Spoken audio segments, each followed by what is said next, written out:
तपाईहरु सुन्दै हुनुहुन्छ एनएमबी कुराकानी। आज हामी फाइनान्शियल अब्युज यानी कि वित्तीय शोषण बारे कुरा गर्दैछौं। यो एक प्रकारको घरेलु हिंसा हो जुन प्रायः न त कसैले कुरा गर्छन् न त वास्ता गरिन्छ। घरेलु हिंसा भनेपछि सबैले शारीरिक दुर्व्यवहार सोच्ने गर्छन्। आर्थिक दुर्व्यवहार पनि शोषण नै हो र? हो नि। परिवारभित्रै कसैको पेसा, निजी ब्याङ्क खाता, व्यक्तिगत खर्च वा आर्थिक निर्णयमा जबरजस्ती नियन्त्रण गर्नु पनि शोषण हो। धेरै जसोले यसलाई घरको कुरा भन्दै लुकाउँछन्, तर यसको असर गम्भीर हुन्छ। यस्तो पनि हुने गर्छ र?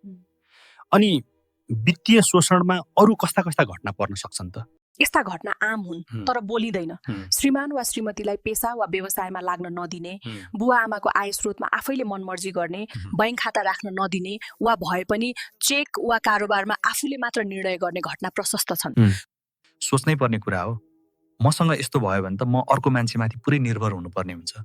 आर्थिक स्वतन्त्रता नै हुँदैन। तर यस्तो अवस्थामा कसरी आवाज उठाउने? सबैभन्दा पहिला आफ्ना आर्थिक अधिकारबारे सचेत हुनुपर्छ। आफ्नो ब्याङ्क खाता, एटीएम, पासवर्ड जस्ता कुराहरू कसैसँग शेयर नगर्नु नै पहिलो कदम हो। पेसा र व्यवसाय गर्न पाउनु आफ्नो निजी अधिकार हो, यो पनि बुझ्न जरुरी छ। एकदम सही कुरा। आर्थिक रूपमा स्वतन्त्र र बलियो भएपछि त मानिस आत्मविश्वासी हुन्छ र गलत व्यवहार विरुद्ध बोल्ने हिम्मत पनि बढ्छ। ठीक भन्यौ। वित्तीय शोषणलाई सामान्य नठानौ। यस विरुद्ध घरभित्र र बाहिर जहाँ आवश्यक छ त्यहाँ आवाज उठाउनु पर्छ। कुरा पैसाको मात्र होइन नि, सम्मान र बराबरीको पनि हो।